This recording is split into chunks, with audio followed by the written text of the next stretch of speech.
Hello everyone and welcome back to a very wet and rainy day here in Missouri. We're going to be taking a look at this Japanese Higonokami folder. Let's get into it. Before we do though, I ask that you like, share, comment, and subscribe if you have not already. I would greatly appreciate that. Thank you. Pick this thing up. Like I said, it's a Japanese Higonokami folder on Americana Pipe Dream apparel for about 20 bucks. It's got a little bit over a 3-inch blade. I have no idea what type of steel it is. It's got some Japanese writing on there, so if anybody speaks Japanese, let me know in the comments below. Tanto style blade, and we're just going to put it through its paces and see how it does. It's extremely wet and rainy, so I'm trying to hold on to all my stuff and not lose it. It's like 35 out, so that's why I'm wearing the rain jacket. Not too bad. Cuts through the paracord pretty good. A little bit of effort needed. You've got what seems to be some sort of a saber grind on there. Not too sure if it's a high saber or what. Cut through the paracord, no problem. Let's try some hemp rope now. So hemp rope, good for shelter building construction, is a decent fire starter as well. Just putting some pressure back there on the rear of the blade. Cut right through that, no issues. Let's try one more. Whoa, lost my grip there. It's not having an issue slicing through it. I will say, this thing is wicked sharp. Straight out of the box that I got from Americana Pipe Dream apparel. Probably a softer style of either stainless or high carbon steel. Haven't noticed any rusty on it yet, so no issues there. Let's try some cardboard. So, take this hood off so I can see a little bit better. Cardboard, a little wet. Slicing through it, not too terrible. I will say, I'll show you how to actuate it here in a minute, but a little bit of a hot spot developing from what I'm noticing already. Nothing terrible though. It is soggy cardboard. Did a pretty decent job. Let's see how it does it piercing. Got the tip through there.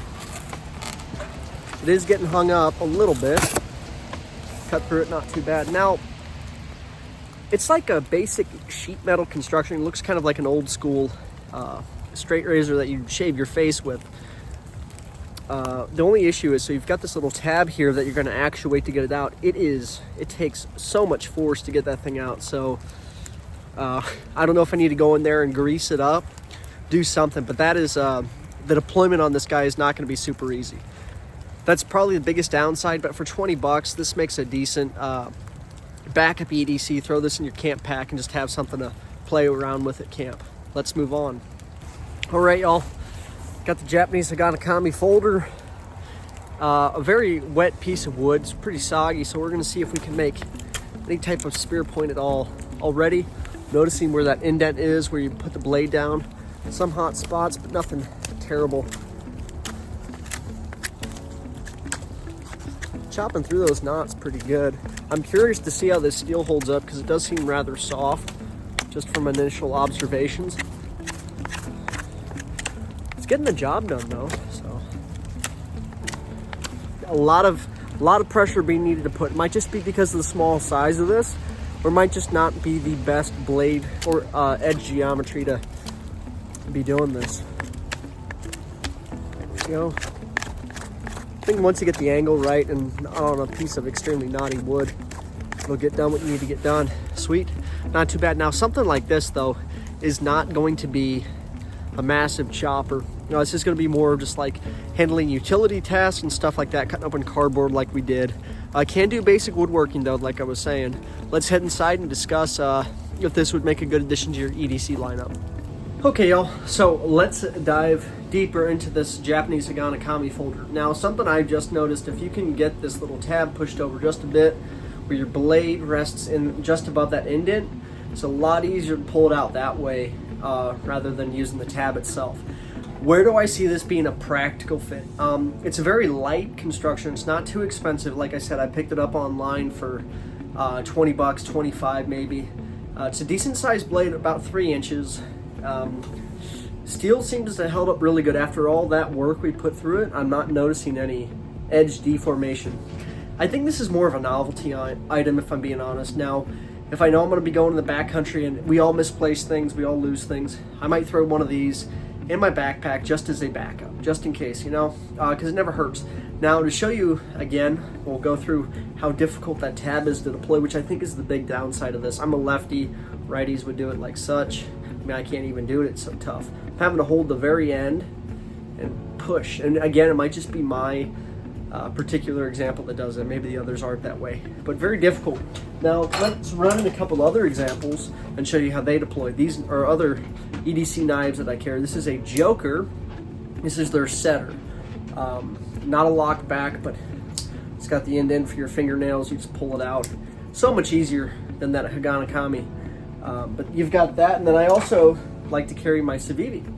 And that one has got a tab right here, and I just, boom, deploy it super fast, super quick.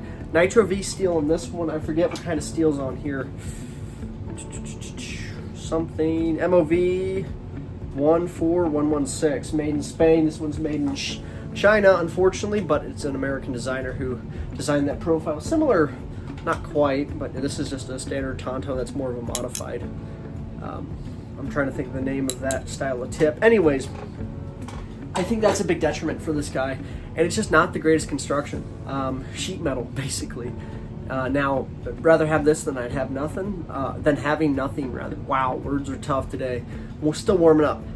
I think if you wanted to have something exotic in your pack or have an extra knife on you just in case, keeping something like this in like a survival pack in your car would not be an issue. Again, it's not the perfect knife, but it's better than absolutely nothing. My dog's running around upstairs, I apologize. But yeah, for 20 bucks, I think it's a neat little thing. Definitely having another option in the blade rotation. But I'm gonna try to work that this thing out and see if I can't get it to loosen up a little bit. Seems to be holding together well. It was rather wet outside today, so we'll see if any rust develops on this blade. Thank you guys for watching though. Let me know what you think about a knife like this in the comments. Is this something you would carry, or do you think it's more of a novelty item like I was saying? Hope you guys enjoyed. Please be sure to like, share, and comment. I'll see you guys next time.